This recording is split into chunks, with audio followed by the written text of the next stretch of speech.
In this module, we are going to learn about plugin rules. What are plugin rules in Nessus? If you click on the resources tab, you will find the plugin rule option here.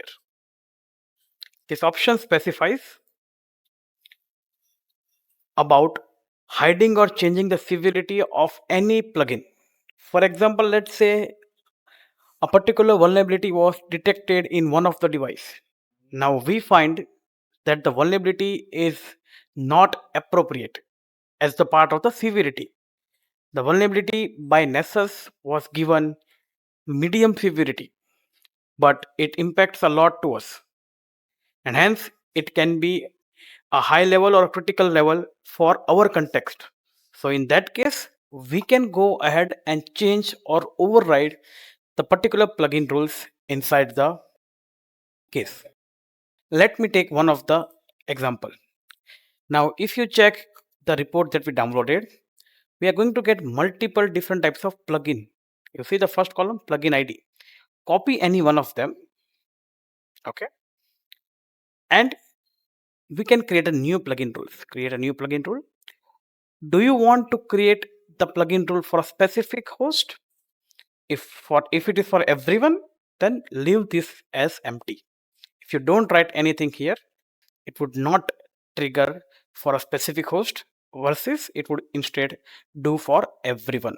Now plugin ID, this is what we copied, the number that we copied. Expiration date, let's say this is only for a particular audit purpose, for a particular specified time period. You can select on 31st of July, this particular plugin would be disabled.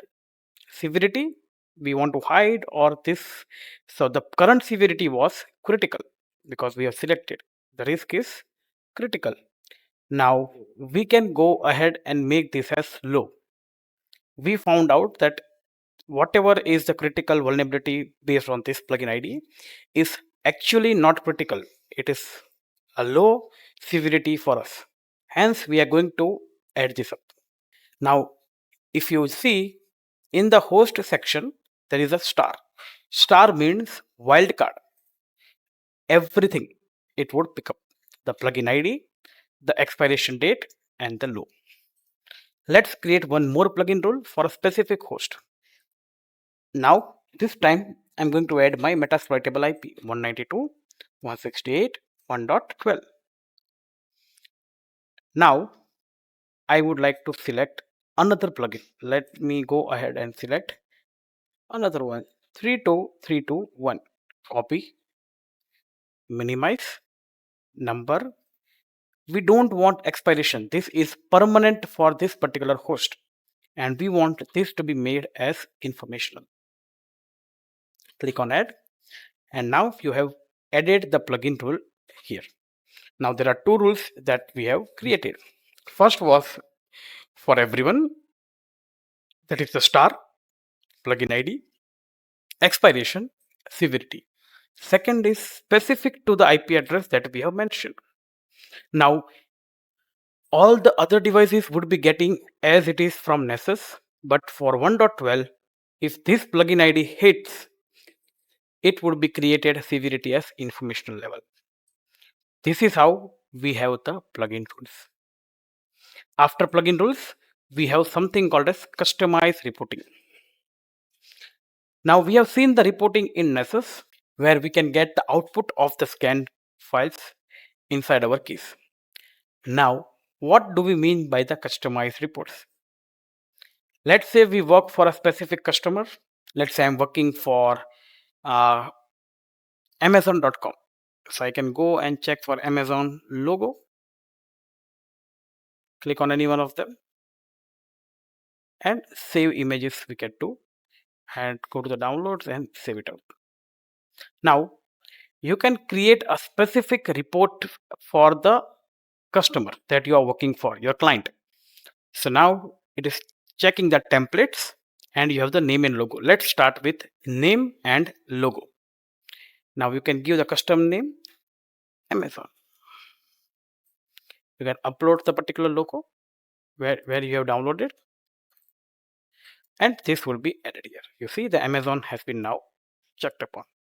Go ahead and save it up. Now, this is how it would be looking like. Report templates. By default, multiple default templates are being given and assigned by the Nessus. But if you find that this report does not meet my requirements, you are always allowed to create your own custom reports. To create a report, you click on the new report template. And I'm going to write here word custom report template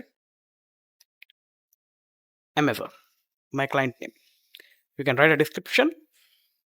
This report template is created for dedicated customer name Amazon for their vulnerability assessment purposes.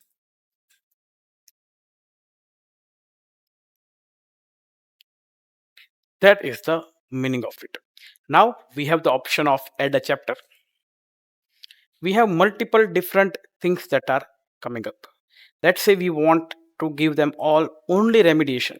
So it presents remediation recommendation based on the scan results and add it up. We can add a chapter of, let's say, summary of host with the vulnerabilities. So it would report the most vulnerable host that is detected during a particular scan. Just add it up. And how many hosts we require? Let's say 100 devices on a single report. And you have the arrow to move up and down. If I move this up, so the summary of host would be first in the report, followed by the remediation. If I move this up, remediation would be first, followed by the summary. 100 host chapter would be added. This is how you create a report and a report template and save it up. Now, where do we utilize these particular reports? Whenever we want to go ahead and utilize, let's say I want to download the scan report. So I'm going to go and click on the report option. Now, here you will be finding the custom report that ones have made. If I click on this custom report template Amazon and generate the report, it is generating. Again, the symbol of generating is taken up here, and soon it would be downloaded. And after downloaded, now this is how it would be looking like. You have the scan name, you have the customer name, you have the customer logo, and all the relevant details that one has to be known. So you have complete PDF report for the reporting section that we have created. That's all for the particular session. We will continue one of the other topic in the next one. Thank you.